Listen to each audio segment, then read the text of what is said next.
Good evening, and let me say something that might completely change the way you think about something you've done your entire life. Drinking water. You've been told your whole life to drink 8 glasses a day, stay hydrated, keep that water bottle with you at all times, and if you're waking up 2, 3, 4 times a night to rush to the bathroom, you probably assumed that was just aging, just part of getting older, something you have to accept. Tonight, I'm here to tell you that is absolutely not true. And the way you're drinking water might be the very reason you're losing sleep every single night. My name is Dr. Will Graham. I'm a urologist, and over the past 23 years, I've treated thousands of patients whose sleep was being destroyed, not by a disease, not by a medication problem, but by something as simple and fixable as when and how they consumed fluids throughout the day. And tonight I'm going to share with you a 5-step water drinking protocol that I've refined over 2 decades of practice that can reduce your nighttime bathroom trips by up to 60% sometimes within the very first week. Now, before we go any further, I want to mention a remarkable study published by the National Institute on Aging. They found that adults over the age of 65 who experience 3 or more nighttime awakenings to urinate, a condition called nocturia, which simply means nighttime urination, have a 400% higher risk of falls, a significantly elevated risk of depression, and a life expectancy that is measurably shorter than those who sleep through the night. 400% higher risk of falls. That number should stop you in your tracks because we're not talking about a minor inconvenience here. We're talking about a condition that is quietly stealing your health, your independence, and your years. And here's what I want you to stay for, because I'm going to reveal the number one strategy on this list. And I promise you, it is not what you expect. It has nothing to do with drinking less water. In fact, it might involve drinking more water at a very specific time, and the science behind it is going to surprise you completely. But before we dive in, I want to ask you something. Drop a comment below and tell me your age and how many times you're getting up at night right now. I read every single comment on this channel, and I respond to as many as I possibly can. Your story matters, and what you share down there actually helps me create better content for you and for the millions of seniors who are going through exactly what you're going through. All right, let's get into this. We're going from number 5 down to number 1, ranked from helpful to absolutely life-changing. Number 5, the cutoff time you're probably getting completely wrong. Almost every patient who comes into my office and tells me they're waking up multiple times a night tells me the same thing when I ask about their fluid habits. Oh, I stopped drinking water at 8 o'clock, doctor. And I have to look them in the eye and say, that is too late, and it might be making your problem significantly worse. Here's why. And the science here is genuinely fascinating. Your kidneys are extraordinary organs. Think of them like a sophisticated water treatment facility that runs 24 hours a day, 7 days a week, processing about 45 gallons of blood every single hour. But here's what most people don't know. Your kidneys follow a biological rhythm, a circadian clock, just like the rest of your body. During the day, when you're active, your kidneys are in high production mode, filtering aggressively, pushing fluids through. But as evening approaches and your body begins preparing for sleep, the kidneys are supposed to slow down dramatically, concentrating urine and reducing output so you can sleep undisturbed. Research from Osaka University in Japan, published in the journal Chronobiology International, found that disruptions to this kidney circadian rhythm are directly linked to nocturia in adults over 60. And here's what disrupts it most severely. Consuming significant fluids in the 2 to 3 hours before bed. When you drink a large glass of water at 8 o'clock, 9 o'clock, or 10 o'clock at night, you're essentially sending a flood of fluid to a system that was winding down for the night, and it has no choice but to process it while you're trying to sleep. Now, after age 70, this problem compounds dramatically. Research indicates that the kidney's ability to concentrate urine overnight decreases by approximately 30 to 40% compared to a 40-year-old. So your kidneys are already less efficient at doing this nighttime slowdown, and then you're adding more fluid on top of it. It's like asking a tired worker at the end of their shift to take on twice the workload. What I recommend to my patients is a hard fluid cutoff at 6:30 in the evening. Not 8 o'clock, not 7:30, 6:30. And for most of my patients, this single adjustment alone reduces their nighttime trips by 1 to 2 visits within the first week. Now, I know what you're thinking. What if I get thirsty after that? I'm going to address that because there are very specific reasons you're getting thirsty at night, and we're going to fix that at the root level. But for right now, 6:30 is your new evening fluid boundary. Susie, a 71-year-old retired school teacher from Boise, Idaho, came to see me after getting up 4 times a night for 3 years. She told me she'd accepted it as her new normal. She had stopped traveling with her husband because she was terrified of bathroom access on long flights. Within 10 days of shifting her fluid cutoff to 6:30 and following the rest of this protocol, she was down to 1 bathroom trip a night. She cried in my office. She told me she and her husband had just booked a trip to Portugal. That is what good sleep does. It gives you your life back. Number 4, the morning loading strategy that almost nobody does. Here's a concept that I want you to really absorb because it runs counter to everything you've been casually told about hydration. The problem for most seniors isn't that they're drinking too much water. It's that they're drinking it at entirely the wrong times.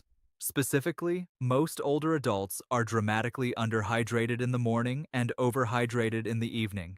And that single pattern is one of the primary drivers of nocturia. Think of your body's fluid needs like a bank account. You want to make your deposits early in the day so you're not scrambling to catch up at night. When you front load your hydration, meaning you consume the majority of your daily fluid intake between waking and 2 o'clock in the afternoon, you give your body, your cells, your muscles, your organs, everything they need while your kidneys are fully awake, fully active, and fully capable of processing it efficiently. A study from the University of Tokyo followed adults aged 65 to 80 over a 12-week period and found that those who consumed at least 60% of their daily fluid intake before 2 p.m. experienced a 47% reduction in nighttime urination frequency compared to those who spread their fluid consumption evenly throughout the day. 47% from just shifting when they drank, not how much. Here's why aging makes this strategy even more critical. After the age of 65, your body's thirst sensation becomes significantly blunted. The hypothalamus, the part of your brain that signals thirst, becomes less sensitive over time, which means you're often dehydrated for hours before you ever feel thirsty. And then when you finally feel that urge to drink, it's often late in the day and you end up compensating at exactly the wrong time. What I recommend is what I call the morning loading window. Within 30 minutes of waking up, drink 16 ounces of water. That's 2 full cups. Do it before your coffee, before your breakfast, before anything else. Then continue steady, moderate hydration through the morning and early afternoon. By 2 o'clock, you want to have consumed approximately 70% of your total daily fluid goal. After 2 o'clock, sip only as needed, and remember, full stop at 6:30. Pair this strategy with your morning movement, even if that's just a 10-minute walk. Physical activity in the morning activates the lymphatic system and helps your body process and distribute fluids more efficiently, making your morning hydration work even harder for you. Robert, 78 years old from Scottsdale, Arizona, was a former engineer who approached his health with the same precision he brought to his work. When I showed him the data on morning loading, he went home and built himself a hydration schedule on a spreadsheet. 3 weeks later, he called my office just to tell my nurse that he'd slept through the night for the first time in 6 years. 6 years. He said he felt like a different man. Now, before we get into the top 3, and I promise you the top 2 are going to genuinely surprise you. If this information is helping you, I want to ask you to take just 1 second and hit that subscribe button below and give this video a thumbs up. I put out content like this every single week, and the only way it reaches the seniors who need it most is what you engage with it. And if you haven't already, drop your age and your current situation in the comments. I truly read them. Alright, let's keep going. Number 3, The salt and mineral connection your doctor probably hasn't mentioned. This one raises eyebrows in my office every single time I bring it up. Because for decades, seniors have been told to watch their salt intake. And in certain contexts, that advice is absolutely valid. But here's what the same doctors giving that advice often fail to explain. Sodium plays a direct and critical role in your body's ability to retain water at the cellular level. And when you're chronically low in sodium and other key electrolytes, your kidneys have no choice but to dump fluid, which means more urine, more urgency, and more nighttime trips to the bathroom. Think of electrolytes like sodium, potassium, and magnesium as the glue that holds water inside your cells. When you drink plain water without adequate electrolytes, your cells can't hold on to it efficiently, and it passes through your system much more quickly, landing in your bladder far sooner than it should. Research from the American Journal of Kidney Diseases found that adults over 65 with lower dietary sodium levels, specifically those consuming less than 1,500 milligrams per day, showed measurably higher rates of nocturia compared to those with moderate sodium intake, around 2,000 milligrams daily. After age 75, this becomes an even more urgent issue because aging kidneys become less efficient at reabsorbing sodium, meaning you lose more of it through urine, which triggers a cascade. Your cells can't retain water, your body keeps sending fluid to the bladder, and you keep waking up at night. It's a cycle, and it starts with mineral depletion that most seniors don't even know they're experiencing. What I suggest to my patients is adding a small pinch of high-quality sea salt or Himalayan salt to their morning water. Not a teaspoon, a small pinch. This trace amount of sodium, along with the naturally occurring minerals in these salts, helps your cells absorb and retain that morning hydration far more effectively. I also recommend foods naturally rich in potassium and magnesium, avocado, bananas, pumpkin seeds, and leafy greens, because these minerals work synergistically with sodium to maintain what scientists call osmotic balance, which just means the proper fluid balance inside and outside your cells. The synergy tip here is to pair this mineral-enhanced morning water with a small amount of healthy fat. A few almonds, a small piece of avocado, even a teaspoon of olive oil. Fat-soluble nutrients help stabilize cell membranes, which improves your cell's ability to hold water throughout the day. Helen, a 68-year-old retired nurse from Nashville, Tennessee, actually pushed back on this when I first mentioned it. As a nurse, she'd spent her career telling patients to limit salt, but she was waking up 3 times a night and was exhausted. She tried the morning mineral water protocol for 2 weeks and came back to my office visibly transformed. She said, "Dr. Graham, I feel like I need to call every patient I ever told to cut their salt and apologize." Now, I'm not suggesting salt is a miracle. Context matters enormously. But for otherwise healthy seniors dealing with nocturia, this simple mineral adjustment can be genuinely dramatic. Number 2, the evening fluid replacement ritual that retrains your bladder. I told you early in this video that the number 2 tip might surprise you, and here it is. For certain seniors with nocturia, particularly those who have been using the bathroom frequently during the day as well, the solution is not to drink less fluid in the evening. It's to drink a very specific type of fluid in a very specific small amount at a very specific time. And the reason why will make complete scientific sense once I explain it. Here's the problem many seniors don't realize they have. Chronic dehydration causes the bladder to shrink in functional capacity. I know that sounds alarming, but let me explain. Your bladder is a muscular organ, and like any muscle, it responds to the signals it receives.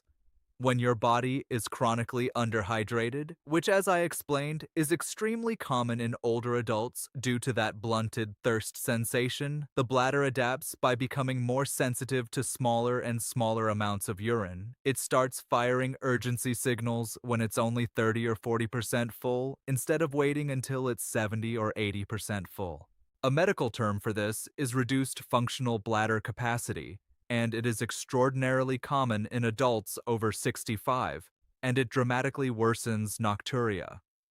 Research published in the journal Neurourology and Urodynamics from a collaborative study between King's College London and the University of Pittsburgh found that adults who followed a structured bladder retraining and hydration protocol, including small measured evening fluid intake, improved their functional bladder capacity by up to 35% over 8 weeks. 35%. That means their bladder could hold significantly more before sending an urgency signal, which directly translated to fewer nighttime waking events. Here's how the evening ritual works. At 5 o'clock, before your 6:30 cutoff, I want you to drink 4 to 6 ounces of warm water or warm herbal tea, specifically chamomile or valerian root tea, which have mild, smooth, muscle-relaxing properties that help calm the bladder wall. Drink it slowly, over 10 to 15 minutes. This is not about hydration. This is about gently and consistently giving the bladder a small, predictable signal so it gradually learns to hold more without reacting urgently. Pair this with what I call the 5 o'clock walk. After your evening tea, take a 15 to 20-minute gentle walk. Movement encourages your kidneys to process remaining daytime fluid while your body is still upright and active, rather than having that fluid pool and process while you're lying down. Gravity is your ally when you're standing and walking. When you lie down to sleep, fluid that had been pooled in your lower legs due to gravity suddenly redistributes through your circulatory system, reaches your kidneys, and gets processed into urine right while you're trying to sleep. The evening walk significantly reduces this fluid redistribution effect. William, 74, a retired police officer from Cleveland, Ohio, told me he'd been getting up 4 or 5 times a night for 2 years. He was sleeping in the guest room so his wife could get some rest. He was deeply embarrassed and frustrated. After 6 weeks on the full protocol, including the evening tea ritual and the 5 o'clock walk, he was down to 1 trip a night, occasionally 0. He moved back into the bedroom. He told me it was the single most important thing I'd ever done for his marriage. I think about William often. And now, number 1. The afternoon elevation protocol. The tip I almost didn't include because it sounds too simple to be true.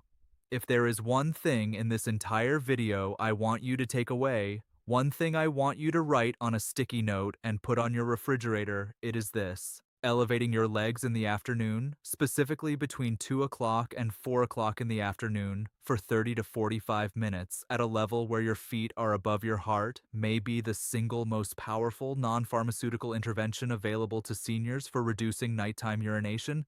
And I say this as someone who has prescribed medications for nocturia for 23 years. Let me explain the science because it is elegant and it is conclusive. Throughout the day, when older adults sit at meals, watching television, working, resting, fluid accumulates in the tissues of the lower legs and ankles due to gravity and what we call reduced venous return, which simply means your veins aren't pumping blood back up to the heart as efficiently as they once did. This is particularly true after age 70, when vascular muscle tone decreases significantly. If you've ever noticed your ankles swelling during the day, this is exactly what's happening. When you lie down to sleep, all of that accumulated fluid, sometimes 500 to 800 milliliters, which is nearly a full liter of fluid, gets reabsorbed into your circulation almost immediately, delivered to your kidneys in a concentrated surge, and processed into urine during the first 2 to 3 hours of your sleep.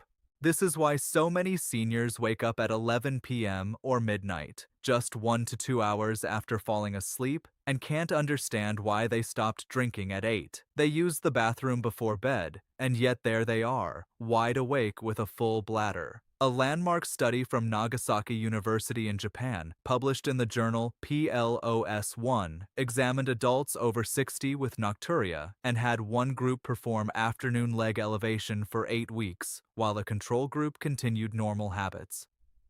The leg elevation group experienced an average reduction of 1.4 nighttime bathroom trips, with 31% of participants achieving complete resolution of nocturia, complete resolution from elevating their legs in the afternoon. Here's the mechanism in simple terms. When you elevate your legs above your heart level in the afternoon, you allow that accumulated leg fluid to drain back into circulation while your kidneys are still fully active and functioning at their daytime peak. Your kidneys then process that fluid in the afternoon, converting it to urine that you excrete before your 6:30 fluid cutoff and before you go to bed.